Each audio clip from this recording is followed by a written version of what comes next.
Welcome to another episode of Peers Over Beers, your favorite digital and social evangelist podcast, with your industry veteran hosts, Chris Detzel. This podcast starts now. All right. Welcome to another Peers Over Beers. My name is Chris Detzel, and I have three special guests today. Go ahead, Elizabeth. I'm Elizabeth Kinsey. Cool. I'm Nicole Saunders. I'm Allison Boudreau. Oh, this is awesome. So today's topic, and I'm really excited about this topic, is women in leadership, or women leadership in tech. Women leaders in tech. I'll probably cut that piece out. So I've got a lot of questions here that I want to ask these three ladies, and I'm going to start with Elizabeth. Are you ready for the first question? I am ready, Chris. All right. So introduce yourself by telling us why you decided on a career in tech and how you found your way into your role. And then tell us a little bit about your aspirations. All right. So my name is Elizabeth Kinsey. My pronouns are she, her, and hers. I am the director of community at Slack. And I decided on a career in tech because it had the best health insurance. Yes. I'm like legit not lying about this because I looked at all of the things that I could do with my limited world when I was trying to figure out what I want to do. I was like, you know what I don't want to do? I don't want to worry about my healthcare. And so that it kind of found me. So the real story is that I was working in retail and I needed health insurance and I was applying for literally any job. And I ended up being an office coordinator in a tech company. And from there, just ended up taking every opportunity that I could to continue to move ahead, and went to go work for a startup. And that was probably like the first time that I was making software instead of just selling software. And that was incredibly fascinating to me. And the healthcare was still top notch. And so I just kept, going with that. I think in terms of like how I found my way to my role at Slack, it was really just watching product being built and being introduced to so many developers and learning so much about that world and finding it incredibly fascinating how people built relationships and careers and their identities around some of these things that they were doing for work and seeing the positive impact that had. And so when Slack was looking for a developer marketing community person, I was like, sign me up. And I'd say in terms of aspirations, I just want to live a good life and make a good impact on people and not do harm. And, I'm very touchy-feely in that way, but I also want to make space for it to be very usual to have a bunch of women at the table and no one to be like, oh my God, there's one woman here or two women here. Like nobody says that about men. And so just creating a space where it's not just my turn at the table, it's all of us that need to be there. That's one of my biggest aspirations and what I want to do. Plus I want to make everybody use and love Slack. So that's it. That was a lot. That's great. That's great. That was really great. Nicole? Yeah, I'm Nicole Saunders. I'm director of community at Zendesk. How did I decide on a career in tech? I don't think I set out for it originally. I was one of those people, I didn't think I was very good at math. I liked science, but I really wanted to be a writer. And so the very short abridged version of my career is I started as a freelance writer. When all the magazines moved online, I had to start learning how to use social media to promote myself. Mm-hmm. That got me into doing all sorts of cool things with social media and starting to build online communities in social spaces. And that was about when I started thinking of myself as a community manager. And I did freelance and did contract work for a long time. And I kept getting clients that were tech startups. And I really liked the innovation. I really liked the creativity. I loved being at the beginning stages of a business. And so I worked in tech startups for about 10 years doing various kinds of marketing and community management.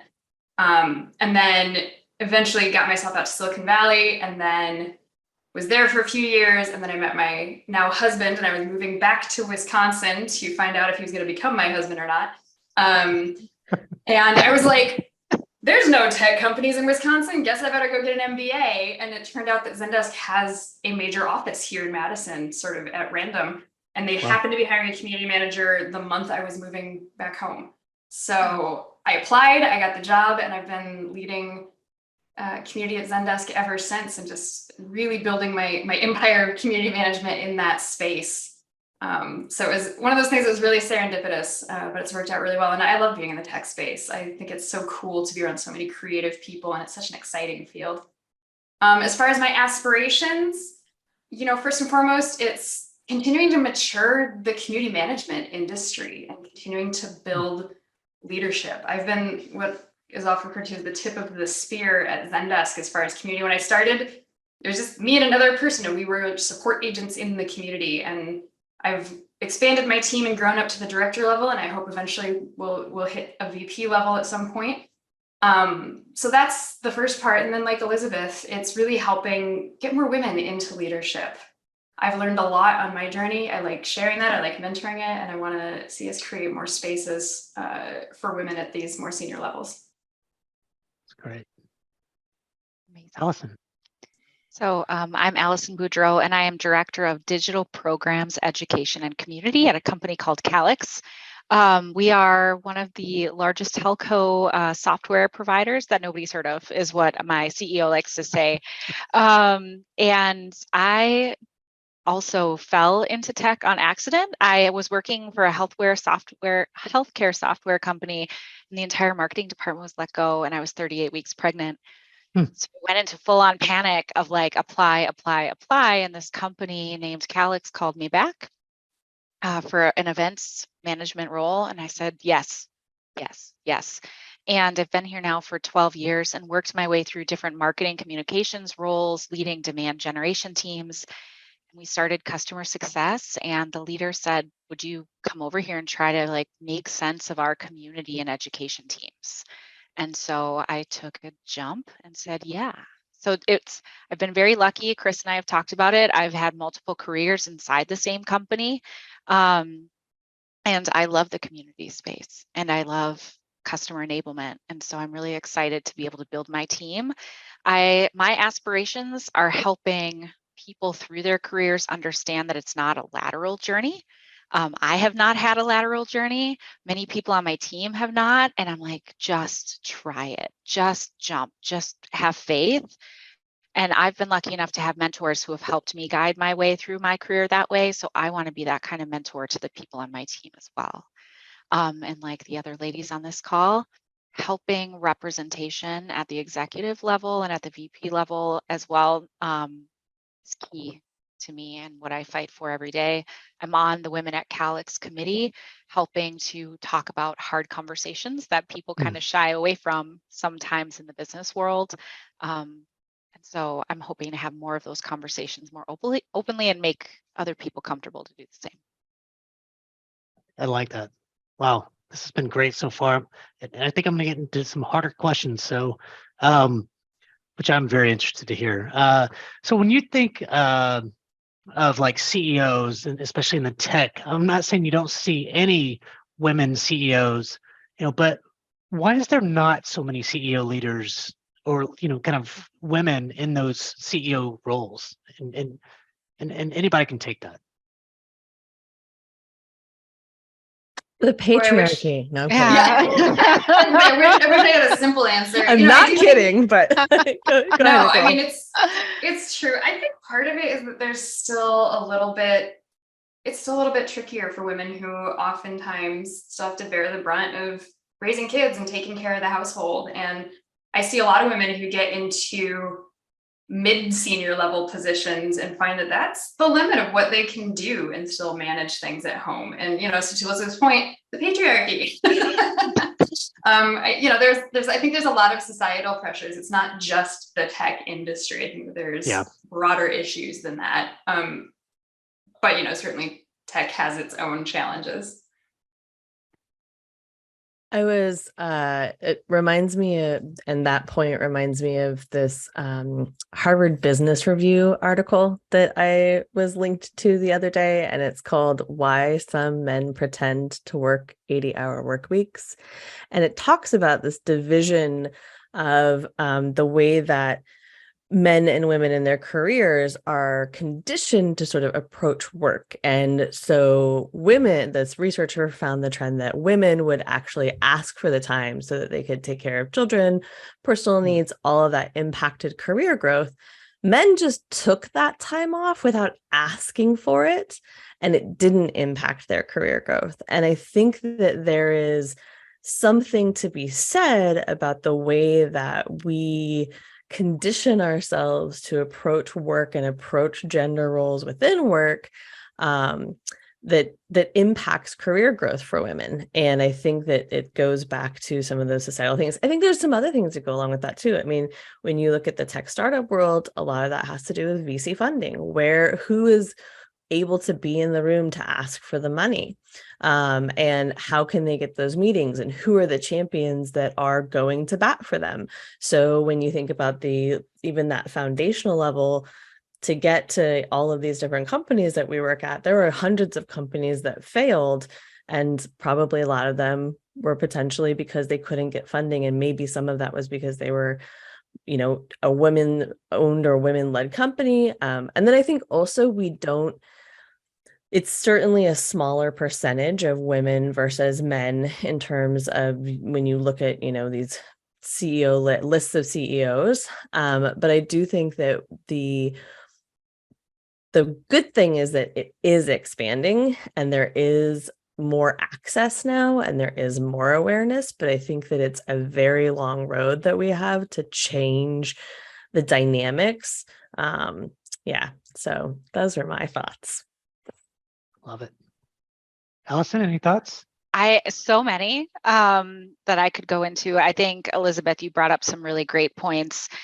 I do think it is how women are raised in business versus how men are raised in business. There's so many studies about how the pandemic affected women in business. They left the workplace to stay home and take care of children while men stayed. Typically, we took a huge hit, not only at like the executive level, we saw executives stepping down to stay home and care for family members. And we're not back yet. And so I think, a good start is having conversations like this, having allies in the executive suite understand, how, and this will go into a few of our other questions, I'm sure, on the list. But, we don't have the role models. And I think when women get to the CEO level, the pressure and scrutiny on them is double what it is on the typical CEO. I think about the Sheryl Sandbergs and, just how everything that she did became a news story versus, the typical CEO. So, yeah, I think we're getting there. I'm seeing more representation of women in general in tech, and now it's how do you help them make that leap? Yeah, I like that. Just when I think of also just the technical jobs, you see some women in those, but it's a lot less in the really technical kind of stuff. And we've got to really, I think, kind of start educating women at a very young age to push them to say, hey, you're probably gonna have a lot of boys in your class, but just how do you do some of that? But I love that. Really good stuff. And I think we need to educate, not necessarily educate the girls that it's okay to be in that class, but to educate the boys that there's no reason that they should only be boys in that class. Yeah. Because I think I think that goes back to the way that we put these things on women so often from the time they are girls, so that by the time you become a woman CEO, you know that not only do you have to go out there with being smarter and better, and this is like, let's say as a white woman, I'm saying this because it's even harder if you are not white. Like, from the things that I've heard my friends say, like, I have to make sure I'm smarter than everyone in the room, that I'm more polished, that I'm more practiced, but also that my shoes look good, that my outfit is on point, that I'm getting hit from the right angles. I know very few men, and I think we actually talked about this before, who have to think so much about not just the way they show up in business, but the way they appear. And women are like, our worth is starts there. And so to me, it's like, we got to start when we talk about starting early, like let's start early teaching that like that's not what matters. What matters is that your brains like it's fine to be pretty and I love to like put makeup on and do my hair, but I think that like the framing of we should teach girls it's okay to be in that class is needs to be kind of flipped a little bit. Well, and it puts, we want to make sure we're not putting the burden on the group that's already at a disadvantage, already trying to overcome various challenges. It shouldn't also then be an additional burden to say, oh, and you need to do the work of justifying that you're there and making it okay for yourself. It's really just breaking down a lot of stereotypes and norms. And I mean, these are things that we've all known and talked about for years. And I do think that it's getting better, but I think there are still a lot of challenges to it. I still see a lot of boys clubs. I still see a lot of women in leadership getting frustrated when they're not invited to the golf game or not included in a conversation. And I think that there are more places, there's still more leveling of the playing field to do in a lot of ways. And it shouldn't, the work shouldn't just be on the group that's trying to overcome the disadvantage. It needs to be on all of us. Absolutely. So what's your reaction to like, a man is hiring, in the tech space and he says something like, I'm having a hard time hiring women who are qualified for this job in tech. Should I just lower the bar in order to make the target of hiring females? I'd say they're not looking hard enough and they need to look at their candidate pool. There's a lot of qualified women out there now. I struggle to believe that there aren't women that can take a lot of these roles. Well, and I would also say the expectation that women place on themselves when applying for a role is that they're 100% qualified. And men typically go, I'm 80% of the way there. I would put that on the hiring manager as well. If you're looking for talent and you want to grow your team, specifically adding diversity to your team, you're going to have to teach people. And so you better start looking at the skills that you can teach easily versus the ones that you can't. And so when I'm hiring people on my team, they may not have community experience, but man, they're tenacious about learning. They want to get in there. They're showing to me that they're willing to make up for that 20% that they may not be qualified for. I would put that on the hiring manager. If you're looking to grow and develop people, that's what you should be looking at. Not necessarily, lowering your standards, but raising your expectations as a leader. That's good. I love that. Yeah. Elizabeth. Yeah. I know Elizabeth wants to say No, something. I'm just nodding along because yes. And plus happy plus ones to Nicole and like all of it. All of it. I have nothing to add. Nothing's gonna make that better. So No, it's really good. What would you tell women who are, thinking about a career in tech that might hesitate due to, the stereotype that it's a man's world? I would say there are so many community organizations out there for women in tech. Google women in tech in your city and go start talking to people because tech is such a broad term. And especially at this point, if you are any type of knowledge worker, you are probably in some way related to tech. And there are, it's not just being someone who is in one of the STEM fields and actually, like coding things. Women in tech also means product designers and product managers and program organizers and our roles in community. There's so many different parts of tech that you can find something that is interesting to you as a career and then go on the internet and search for a group that does that, because I guarantee you there is probably a community either online or in person that is meeting up to talk about the things that you're interested in getting into.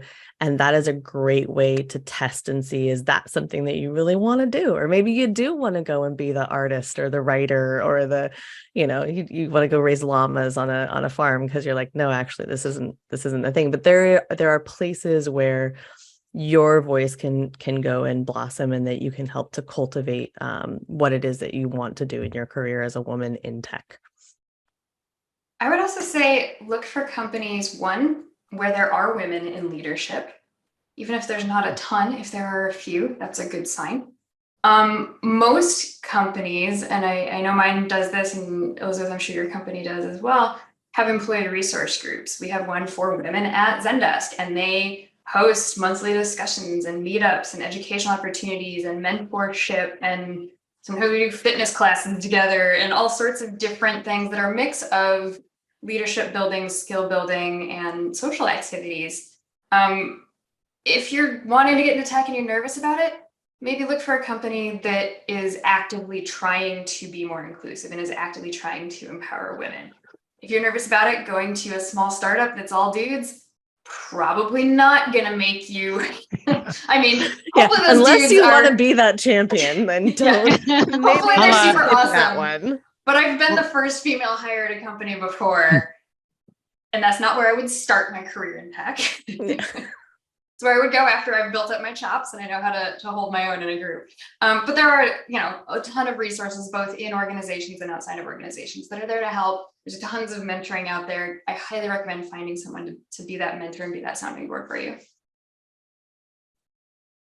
+1, +1, +1. Yay. Love it. So bear with me while I kind of get this one out, but I think it's an important kind of, it eventually leads to a question. So we've all kind of heard the assumptions that define women differently than men. So sometimes it's bad, like women don't negotiate well, women lack confidence, women are risk adverse, or women take themselves out of the game because they value family more than careers. And other times they those folks differentiate, women as, rationale to hire, more women. So that, and also saying, we're more caring, cooperative, organized, and or, pet peeve of my friends was, we're better note takers than men. So saying that, do these things differentiate women in a productive way, or are there things that need to be fixed or accommodated? I know it's a big one. Yeah, there's a lot in there, Chris. That's why I said bear with me.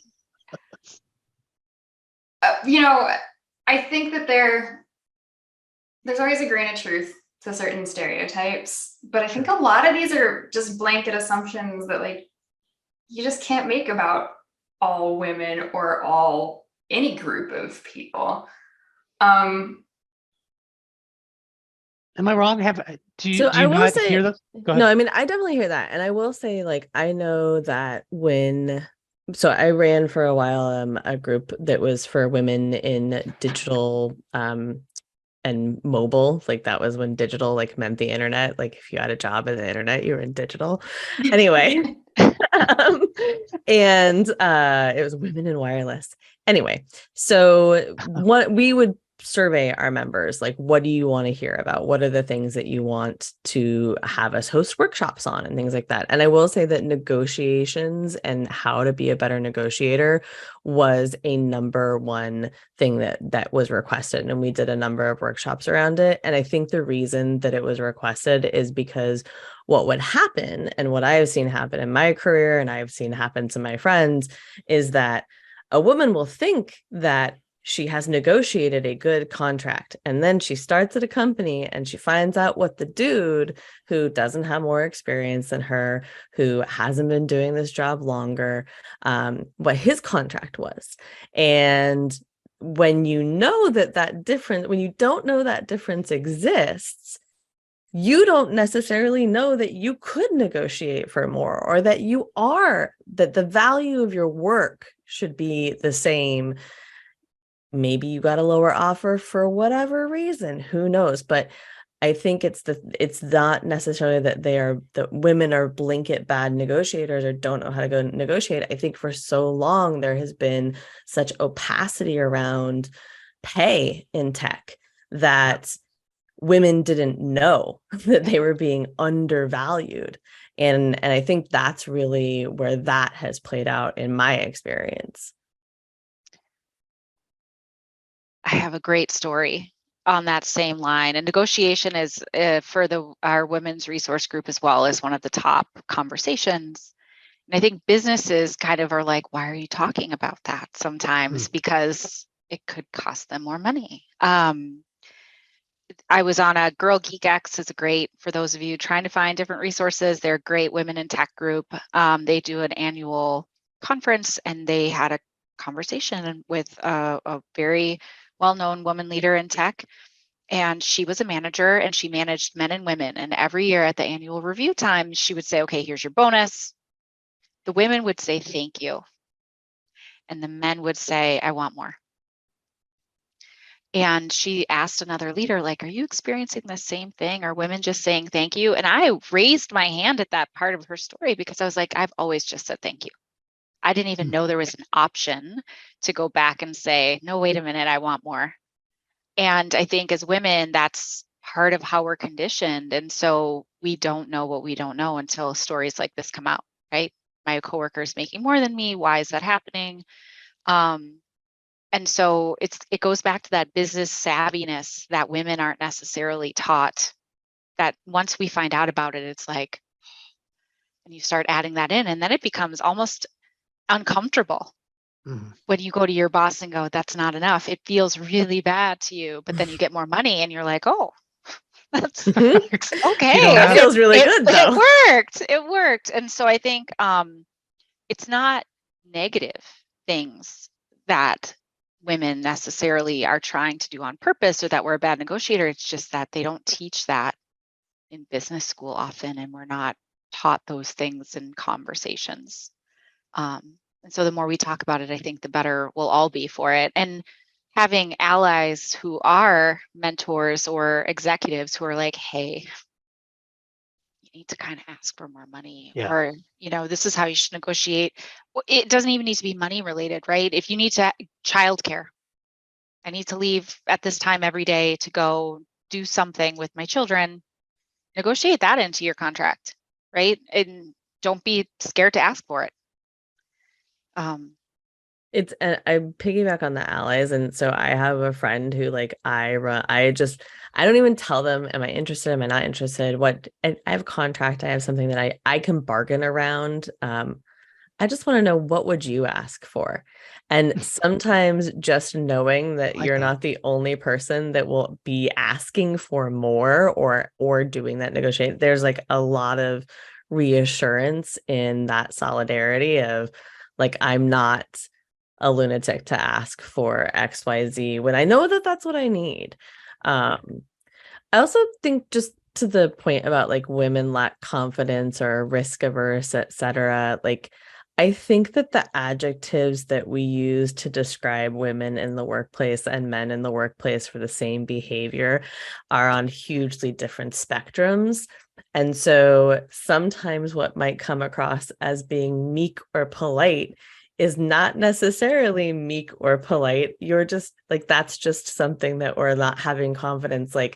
If I am too assertive, I cannot tell you the number of times. I don't know if you'll notice, but I talk and I just have opinions and they're going to come out. But I also care very deeply about my team and about work and all of that. And so I cannot tell you the number of times that I have been told I have a strong personality or I'm aggressive, and I'm literally using the same language as my male peers in a measured, calm voice, but I am the one who is overreacting, or I'm the one who's, maybe a little too passionate. And it's they're the same words. So I think that there's also just the way that we categorize and describe different types of people in the workplace. And it's not just specific to women. I think that sometimes the language that we use is very influenced by our cultural norms. So, yeah. Yeah, I think it is so important to ask yourself, would you have the same reaction to somebody if they were a different gender, if they were a different race, if you didn't know their gender or race? Because it comes back to that conversation that is had so often about how women have to constantly thread that needle of you want to be confident, but you don't want to come off as too aggressive or too mean. And you want to be warm, but you don't want to be a pushover, but you also don't want to give people the wrong idea. And it's sort of there's this very narrow space in which women are considered acceptable as leaders. And to some degree, I almost feel that space is so narrow and the goalposts shift so frequently that there's not actually a space. We just pretend that there is sometimes. And so, I do find that it's been true that like being a woman in leadership in tech sometimes means having a thick skin, and sometimes means not caring what other people think, and I can't tell you the number of times I've walked out of a meeting and been like, oh my God, I bet they all think I'm such a hard ass, or, all of these things. And then I'm like, and it doesn't matter. I said what needed to be said in the meeting. I got the work done, and I wish we didn't need to think so much about what those perceptions were and how we're coming off. And I think that at the end of the day, Chris, you asked what needs to be fixed or what needs to be accommodated. I think the thing that needs to be fixed is not judging people so much, and like letting women behave the same way our male counterparts do, and not have that be seen as a detractor for us when it's looked at as a positive for them. I think I'm going to dig in a little bit more on that and just Go for it. Like, Yeah. question, and this is Allison, Nicole, have you ever looked at your email and thought, I have too many exclamation points in that. I am overly excited. Like I am probably coming off too excited. I was trying to be so friendly in this written communications that I now am punctuating every sentence. And has that ever happened to you? Because I know it's happened to me. Oh yes. Or I'll put a smiley emoji and then go, Yeah. maybe not. So I think with a lot of snarky answers to that one, Elizabeth. There's a lot of great internet memes about, how you should respond to emails in a different persona. But I think the goal is to be able to allow everybody to be themselves. Yes. I have a wonderful coworker. I will not name her. She uses emojis for everything. She has a terribly busy job where she is managing people's schedules, and the way that she can still keep a great attitude when I know that people are like, what are you doing? It brings me joy. And she just uses emojis all the time, and I love it. And I don't take her any less seriously as a business person. I know she is getting her work done, but I know, like you too, sometimes I'm like, oh, that's one too many exclamation points. We'll take that one out. Or, oh, what you're saying of a tone. It's like actually exactly where I was going with it, because of what Nicole said about judging. It's like, who cares how many exclamation marks are in there? And it's not so much that like I want to alter my speech or the way that I communicate to be more like a man. It's more that there should just be room for this. That's like right. I think that that's the thing that we just need to make room for this, to that concept of space that you were talking about, Nicole. Like I think that sometimes that is the thing that really is going to help to affect it, like make the room for it, for that non-judging, for people to just show up and be people at work, and also to like be cognizant of your biases and the things that can potentially happen, but don't necessarily like let that stop you from being who you need to be.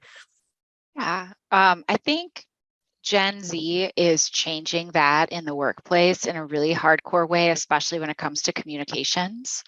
I have a very junior team, and man alive, can they cut right through some BS sometimes, but also they bring me so much joy with their sign outs, and it's fantastic. And they're not getting any less work done. And that's what I have to come back to when people start to criticize too many exclamation. Are they getting their results? Are they doing the job? Are they having some fun here? Okay, great. That's the team I want to be on. Yeah. I love that you asked that, Elizabeth, because I will fully admit I edit every email I write, every Slack message. I cannot tell you how many times a day I'm going back and deleting and rewriting things. And it's usually to be more direct. It's usually because I put in language like, hey, I was just thinking that maybe, and I'm like, no, hi, I'm writing to ask you this. And some of that is good business language, right? Not undermining what you're trying to say and just being clear and direct. But I absolutely will sit there and be like, oh, is that too feminine? Is that too wishy-washy? Should I, be more abrupt about it? And it was funny, I actually got feedback from one of my employees. It was like, hey, when you hit me up on Slack, can you like ask how my day's going first. You're like, you're too direct. You just dive right into it. But then I have another employee that is always like, I don't need the chit chat. Just tell me what you need. So, everybody's got their own style. And to your point, everyone should get to just use their own style. And as long as it's not infusing matters, it should be okay to infuse your personality into things and be who you are with.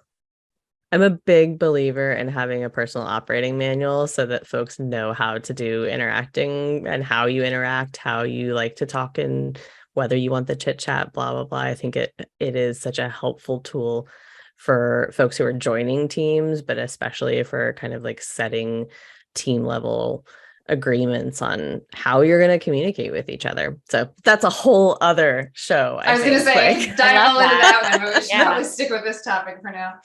I like that show. Maybe I'll do something like that. Any other thoughts? This is really great. So there was a question, but I feel like it was answered, but it was, how does the assumptions play out in the world of tech? So any examples? So I already heard examples. I heard some assumptions that do play out, things like that. So I'm going to skip that question because it was already answered. But I only have one more question. And if I missed a question or two, we still have a little bit of time.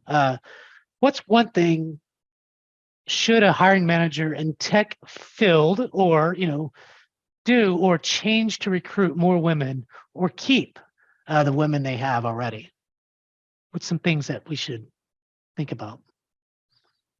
I mean, I think connecting, as far as retaining women, I think connecting them to mentors, connecting them to resources, connecting them to other women, both within your company and within their field, is a really, really helpful thing. Giving people a sounding board, giving people someone who can help them navigate their career, especially for earlier stage people. I think that's a huge part of retention. Showing that you're there to support people and develop them in their growth is something that makes people feel appreciated and something that makes people feel like they're there for more than a paycheck. And so I think that that's really important, probably for all your employees, but particularly any that have, unique challenges or disadvantages that you want to help support them through.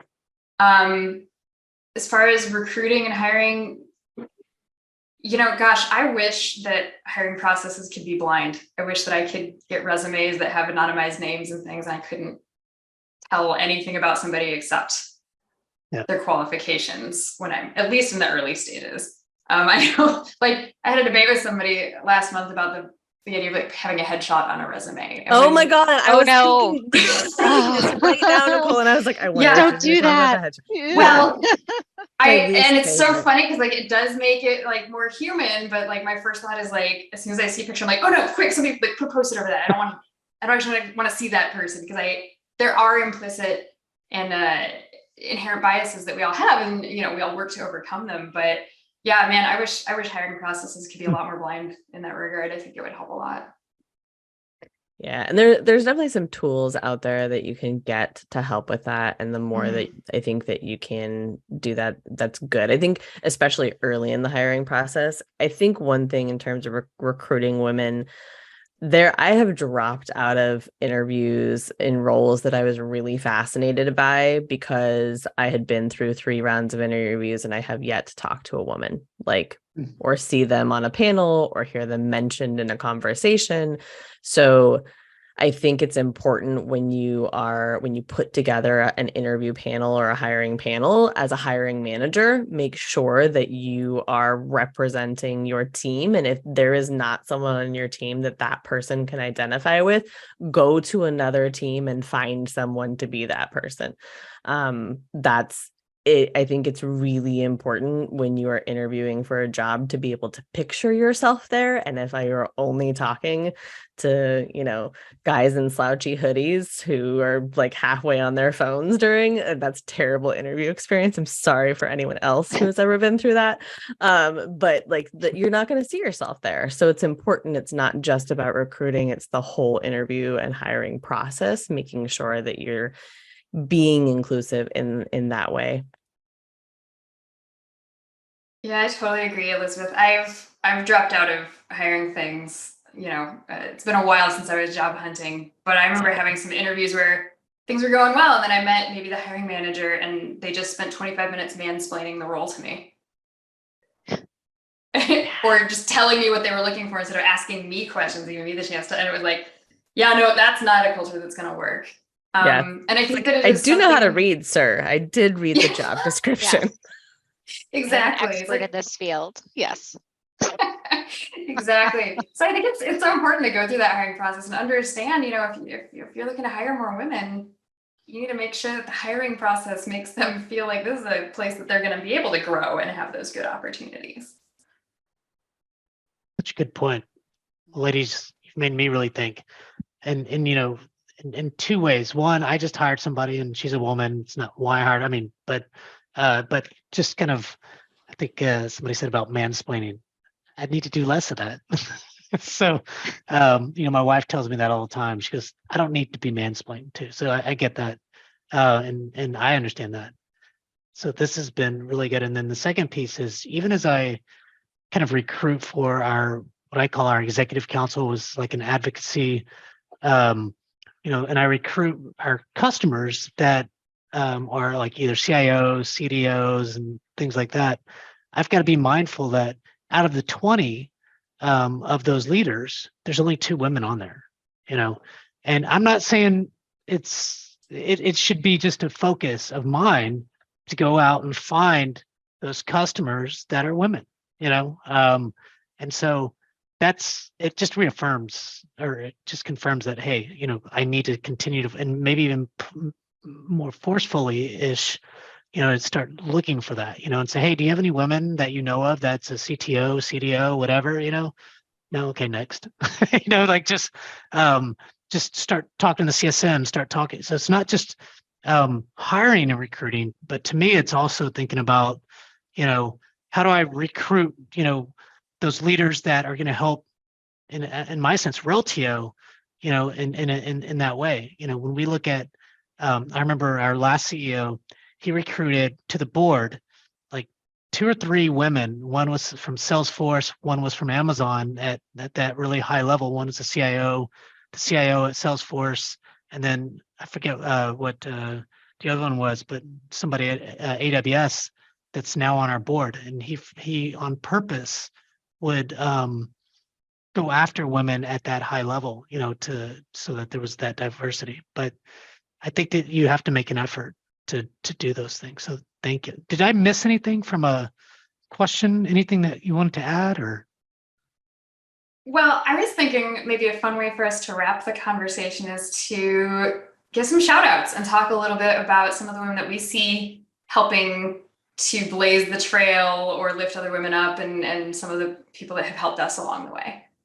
Because that's really, at the end of the day, you know, we all started this conversation stating that we wanted to create a space that is more welcoming to other women, and we're all the beneficiaries of people who did that for us ourselves. So I will kick it off. I have to say, we had a CFO at my company who was a woman. She's now over at Host. Her name is Elena Gomez, and she was a huge champion for me at Zendesk. She led our women's employee research group for a long time. She was really good about taking time out of what was a very busy C-staff schedule to come in and do fireside chats for women in the organization.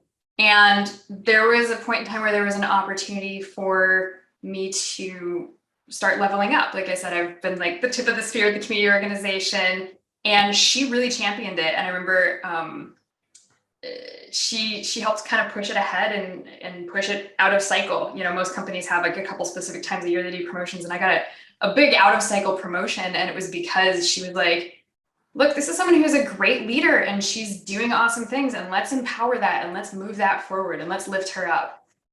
So I would say, you know, big thank you to Elena, because she was a real trailblazer for me, and she continues to be a role model in my life. Love that. Awesome. Doing What the else? next. What do you guys Allison? have? Either way, Elizabeth, I can. Go Sure. for it. Okay. I am going to try to get through this without crying. But I cry at work all the time, and everybody that I know knows that. And I talk about it all the time because women I'm should here talk for about it. We're here women for should it. talk about it. So I had a couple people in a previous life, Pam Bednar and Katie Kranz-Victor taught me what it's like to be a woman in marketing. And they were some of the brightest marketers that I've ever met, but they really championed. I was very young, and it was I was pregnant for the first time. Like, how do you start to find that balance? And they were incredible women and minds that I got to work with. Martha Galley, she's our EVP of customer engagement and services at my current company. She has done a lot for my career and just mentoring me and believing in me and letting me make the leap to my current role and building my current team. Michael Weening, our CEO, also has been a huge mentor to me as well. Got through it without crying, you guys. And then finally, he's no longer at my current company, but Juan Vela was also another huge advocate for me and helping to guide and mentor me and an ally in speaking my mind as a woman. He had 3 daughters and was very big on champion women in the workplace. And he made a huge impact in teaching me negotiation skills, presentation skills, and really giving me kind of that sideline knowledge that wasn't really available to me. So I've been very blessed. And now I have 2 more ladies on my list of people who can help influence me. So thank you. Yeah. Yay. Oh, now you almost made me cry. I know. That Hold emotion it is coming together. through. Sorry, guys. So it's well known that I am the president and founding member of the Erica Cool and Holly Firestone fan club. So if you'd like stickers or other merch, just contact me.